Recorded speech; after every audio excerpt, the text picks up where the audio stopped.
All right. So this word here, Pan-Africanism, it's it's a word that is getting thrown around a lot nowadays, and so few people actually understand what it means. What is their goal? What is their outcome? It sounds very much like socialism, communism, and all throughout history there have been these new words popping up, and it sounds like La La Land has finally arrived, utopia.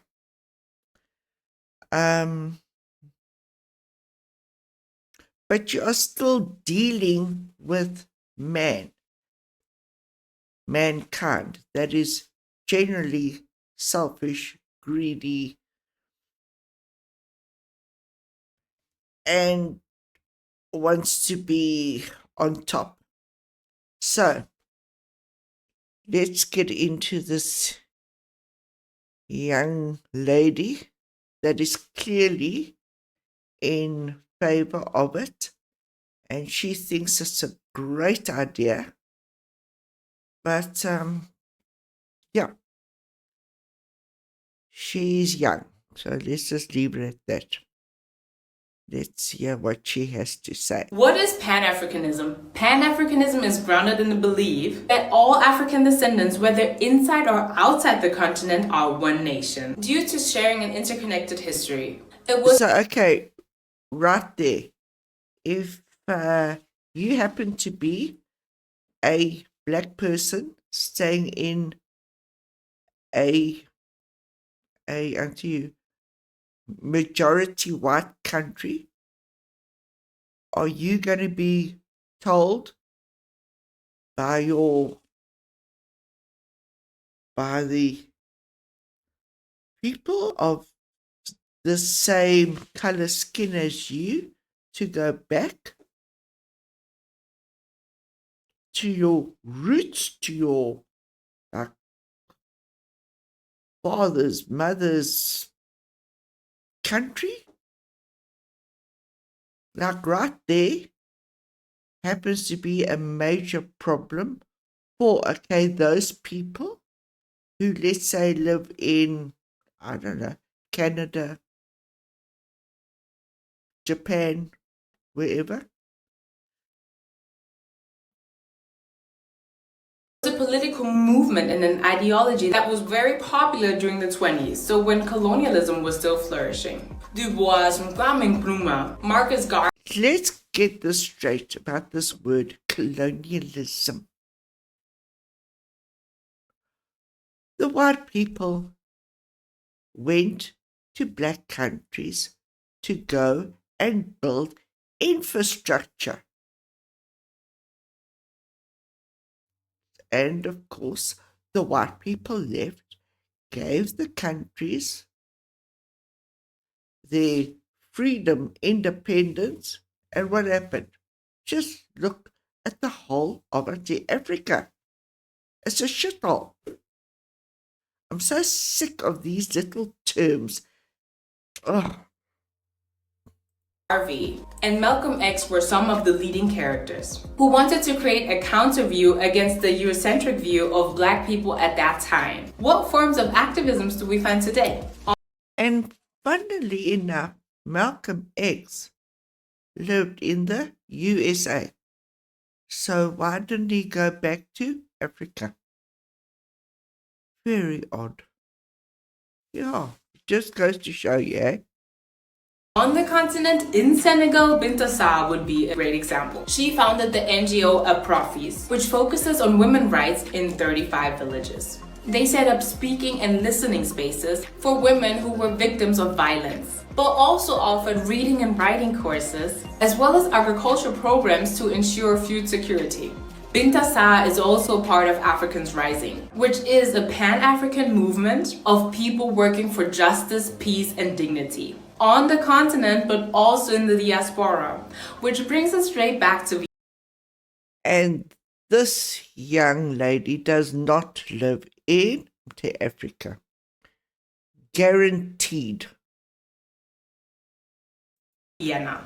On the 14th of March, starting at 7 p.m. at the Albert Schweitzer House, there will be an event talking about anti-racism movements interconnected with climate change and how solidarity might be the key. So make sure you come through. Oh, wait. Wait. Once the South No. And it's this whole thing, like all these little movements, they basically for young people being led to believe in this so-called utopia by unto you people that unto you happen to be older, or more or less a couple of years older. And they never quite reach the goal. But funny enough, this whole meeting thing is happening in Germany. A white country. Well, supposed to be a white country, but it's being actually taken over by Muslims.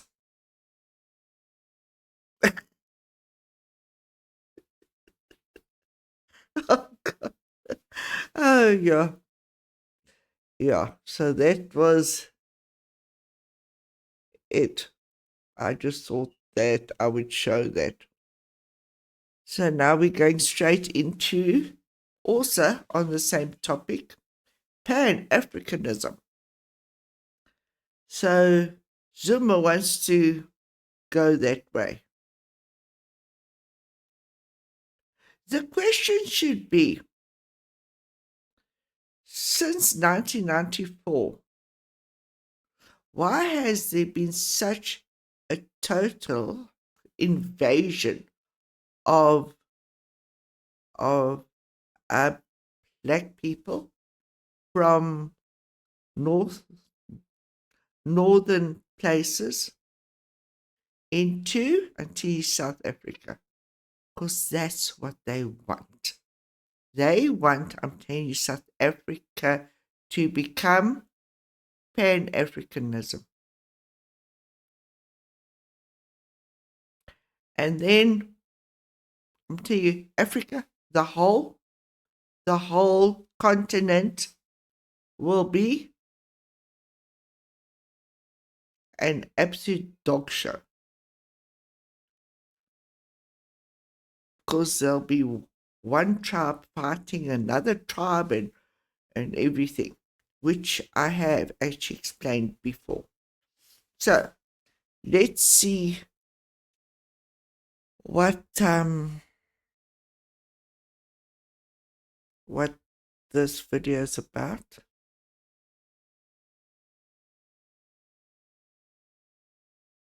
For a long time, the party of Jacob Zuma, the MK party, had been making inroads into the ANC's voter base.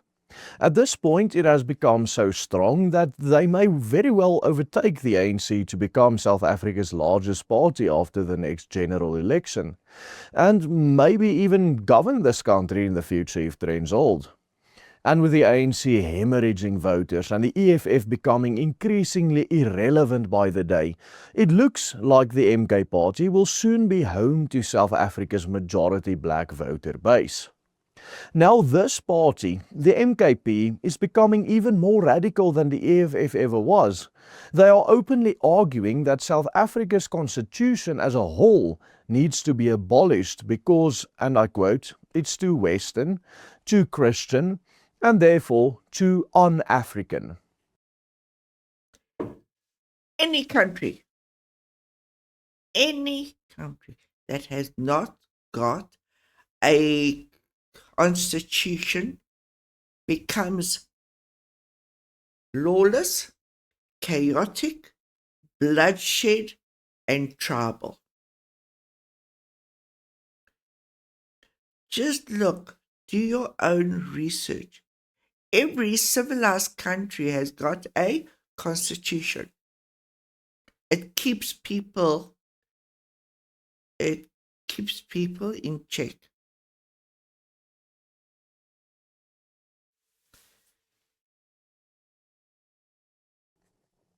From a major political party fundamentally represented in our own parliament, an attack is being launched on the very civilizational foundations upon which South Africa's legal order has always been built, even long before South Africa existed. And if they were to succeed in their agenda aimed at restructuring the South African state itself, this may spell the end of everything from even the most basic property rights to the very notion of individual liberty.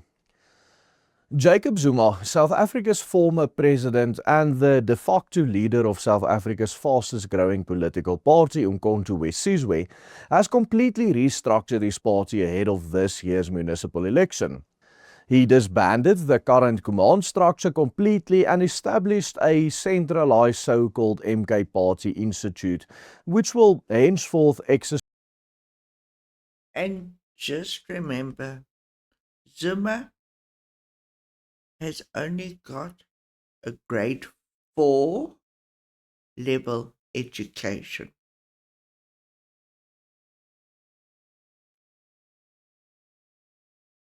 Sole discretion when it comes to the party's ideological, strategic and organizational agenda.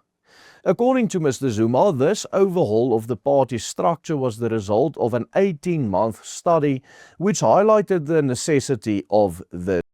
Right there. Right there. Liberation program.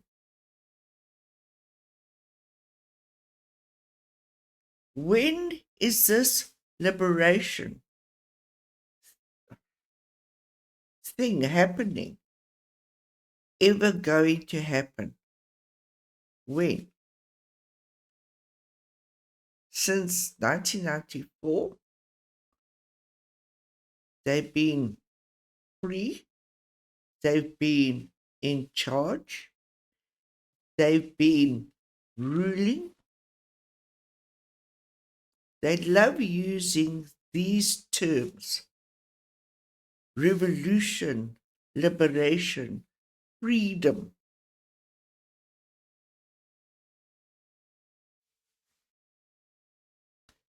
It's their way of thinking. It's their whole anti-communistic mindset, which, funny enough, comes from the West. Necessity of this restructuring. One of the key reasons Zuma highlighted for the need for this overhaul was to launch his plan to take complete control of the country by the next general election in 2029.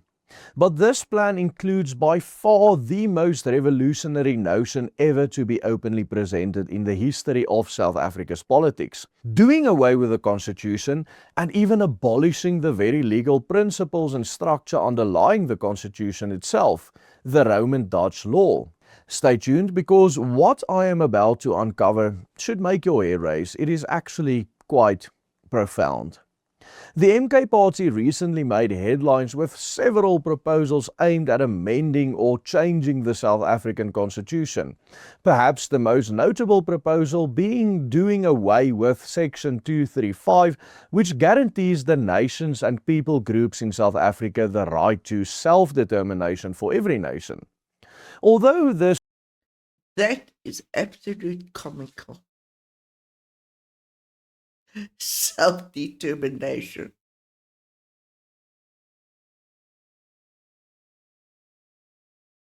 Yeah.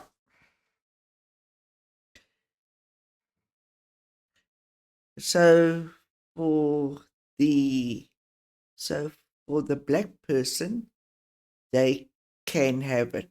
but not for the white person. We cannot have it.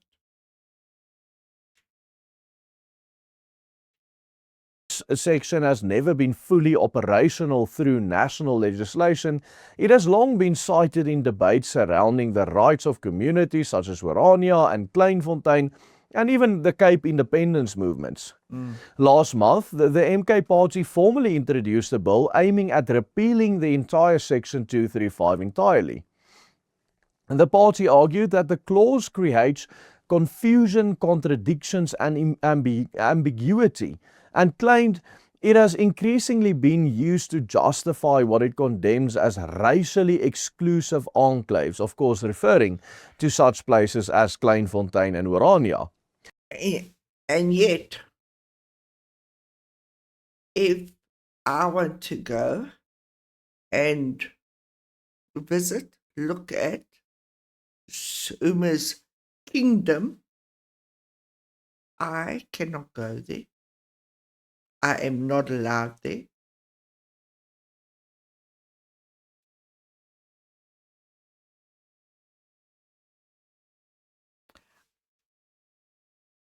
If they dream that they're trying to aim towards on the way, how many people, how many tribes are going to get killed, are going to starve?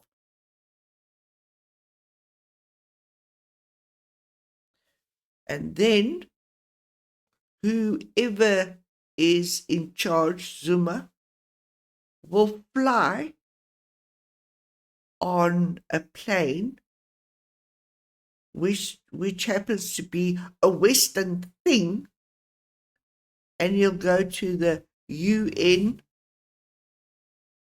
EU, America, and beg for money from the white man. Where does, his wealth come from mostly? Corruption, the white man.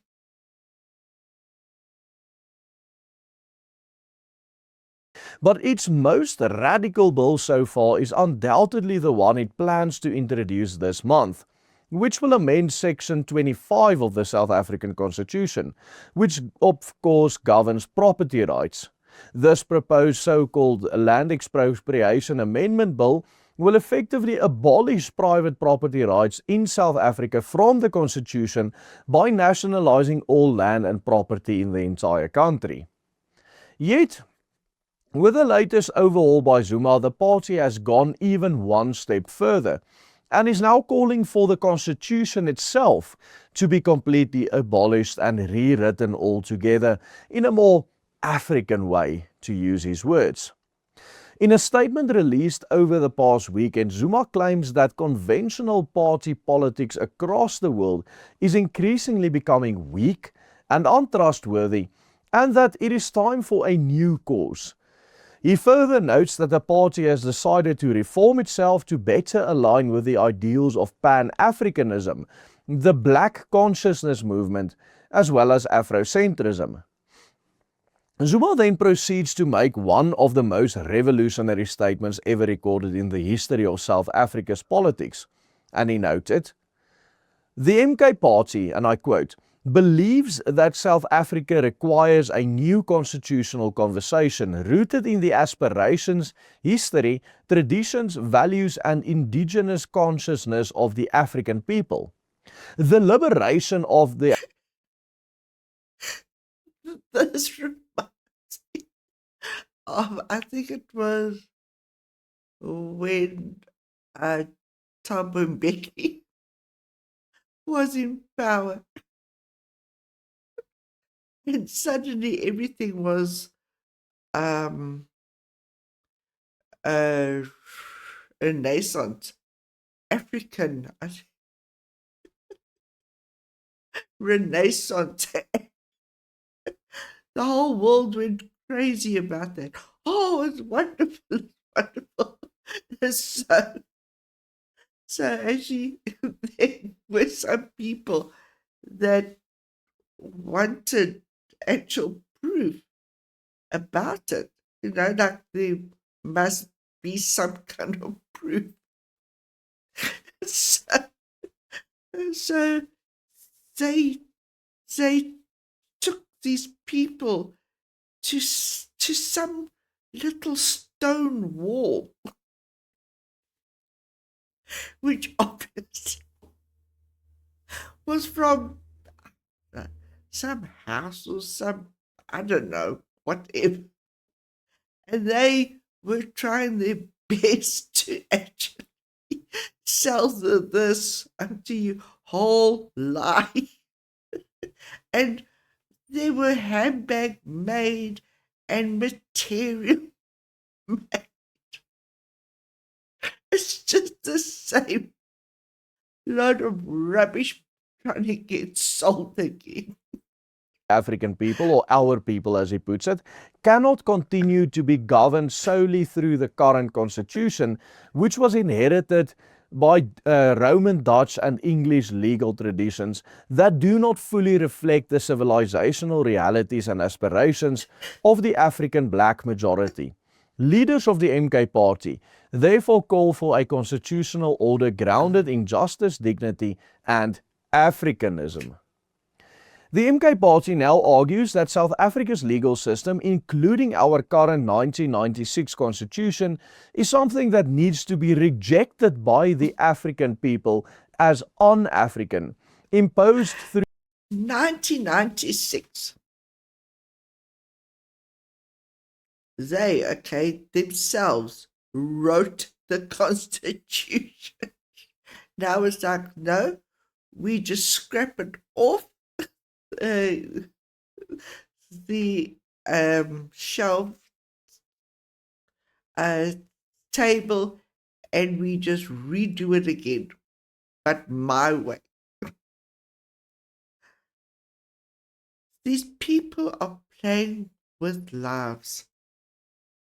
They are playing with the future of millions of people. And that is what angers me.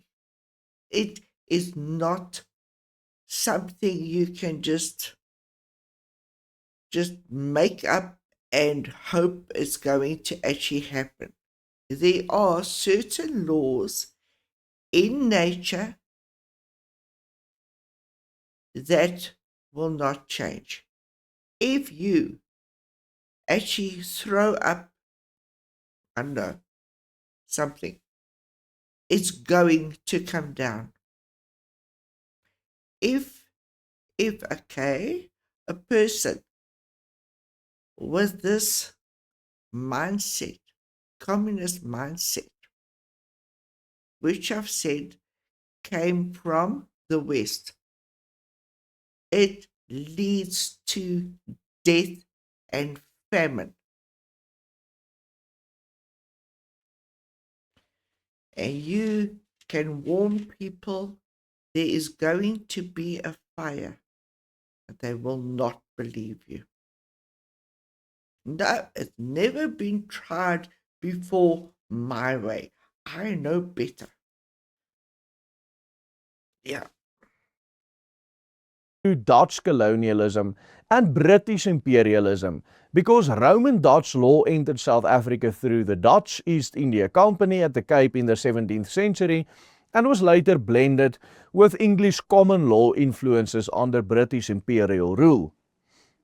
According to Zuma's MK Party, Nelson Mandela and the ANC failed to fully liberate the African man because they implemented a constitution that still maintains the legal principles inherited from Western Christendom. What the MK instead proposes is an Afrocentric constitution. So you don't want anything righteous, godly, good for everybody? What do you think is going to be actually replaced with? Child sacrifice, idol worship, worshipping ancestors in the term devil worship. That's it. Because you just take out something else has got to actually replace that hole.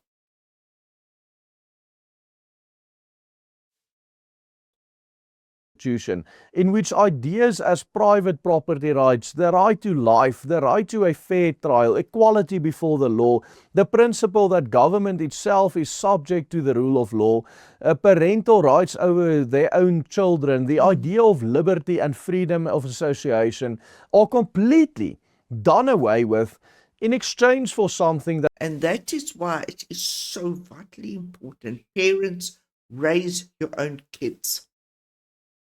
Don't leave it up to the school, the leaders. that's not Christian and white and Western, but as he puts it, African. All of these rights and the liberties were, after all, introduced to this part of the world with the arrival of Christianity, which Zuma himself, while still serving as president, openly blamed exclusively for all of this country's problems, saying all Africans must reject Christianity, and therefore this rejection of So you're gonna take out, okay, Christianity. What do you think is gonna happen? You don't need to be a rocket scientist for this easy, simple answer. It's going to become so dark.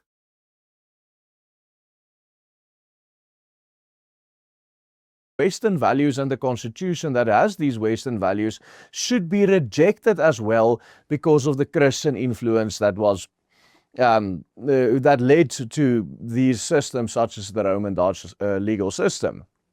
The hard reality is that once you reject the constitutional and legal traditions inherited from Roman Dutch law or English common law for that matter, and the broader Christian legal civilization that shaped the West and Europe, you're inevitably calling into question the origins of many of the most basic legal protections that ordinary South Africans today enjoy but simply take for granted. Protections such as equality before the law, independence of the judiciary, due process, private property rights, contractual freedom, protections against arbitrary state power, and the idea that government itself remains subject to the law rather than standing above it. Textus Rex instead of Rextus Tex. All of this makes the new political plan proposed by the MK Party by far the most radical agenda ever proposed in the history of South African politics and, quite frankly, African politics in general. Because none of the African countries that were liberated or decolonized or whatever you want to call it, ever done away completely with Western legal systems. Every single country in Africa is still run by a Western legal system and even a Western political system. All political systems that these countries and the parties governing them adhere to were, in fact, thought out and shaped and even invented in the West or in Europe or in the Western world. Even the ideology that Zuma himself holds. Haven't you seen Parliament? It's their whole seating arrangement, everything is Western. Haven't you noticed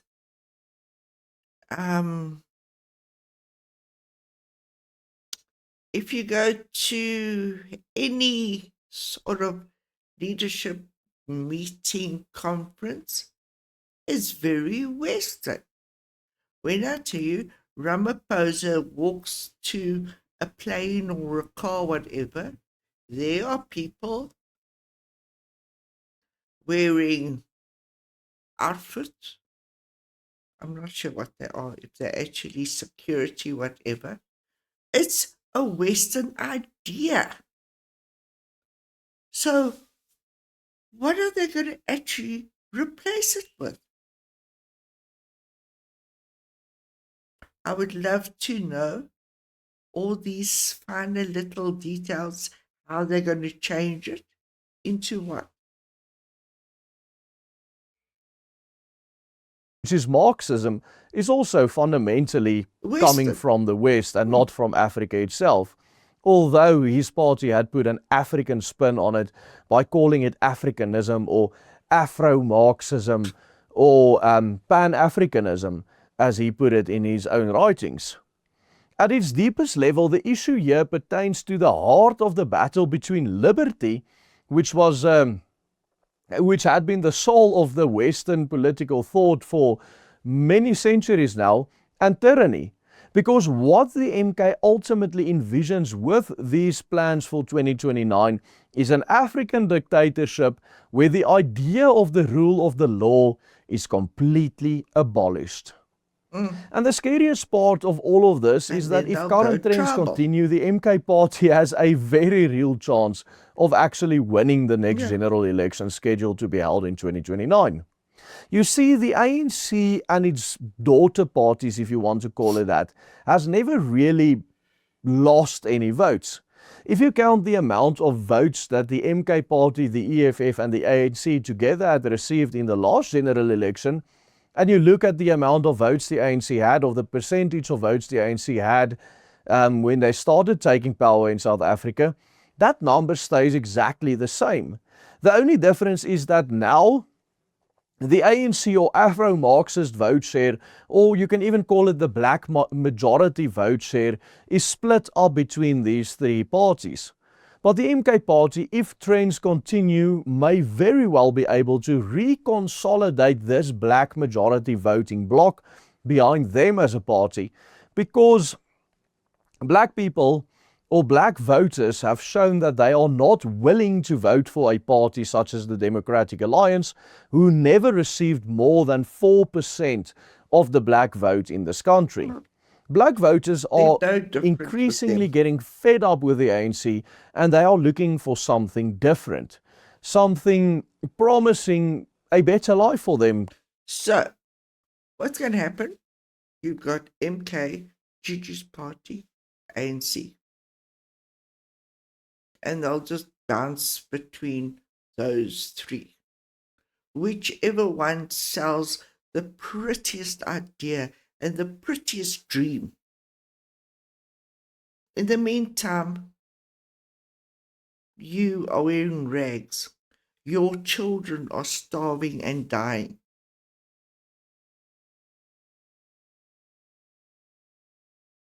And what frustrates me so much, there are some black and white people in the country that are willing to fix the country up within 2 years. Mania, you will sit there and just actually jump ANC, GG, MK. And that is all you can think or do.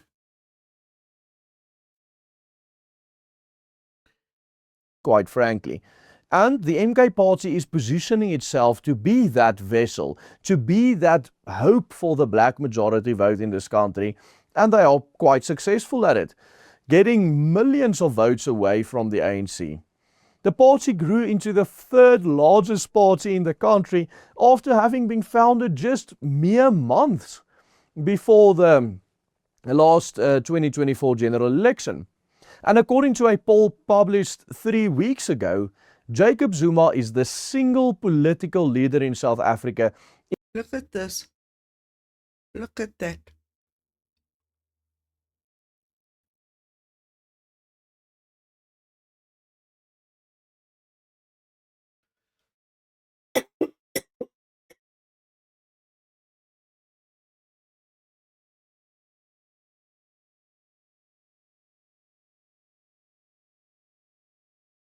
And let me tell you, your future will be black. Not, I'm not talking about the people, I'm talking about the future. Because there is not going to be a future. It will just be death.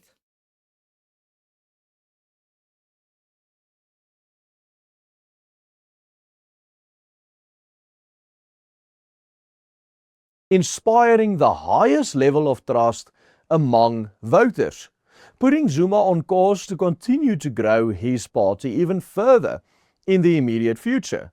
Jacob Zuma is also the most popular politician in South Africa by a very, very long shot. One of the main reasons for the tremendous growth in popularity of the MK party is its stance on immigration, an issue on which it at least somewhat diverges. And this is the thing. They want foreigners in the country to vote for MK. The same is happening in the UK. The same is happening in the US with liberals. They want these people, foreigners in, because they know they are going to vote for them.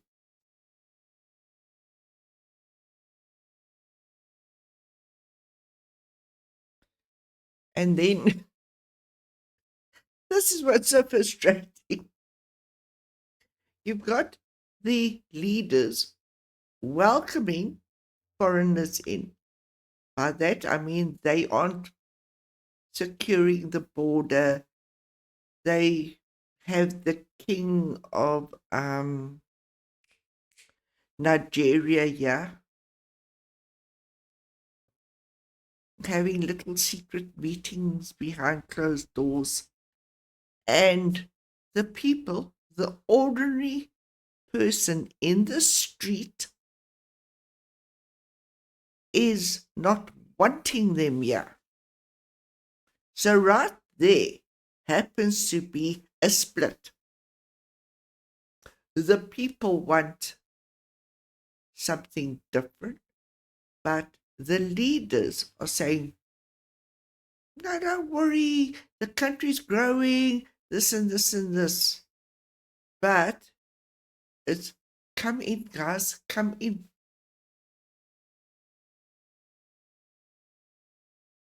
From the positions of both the ANC and the EFF, who are both pro-African immigration.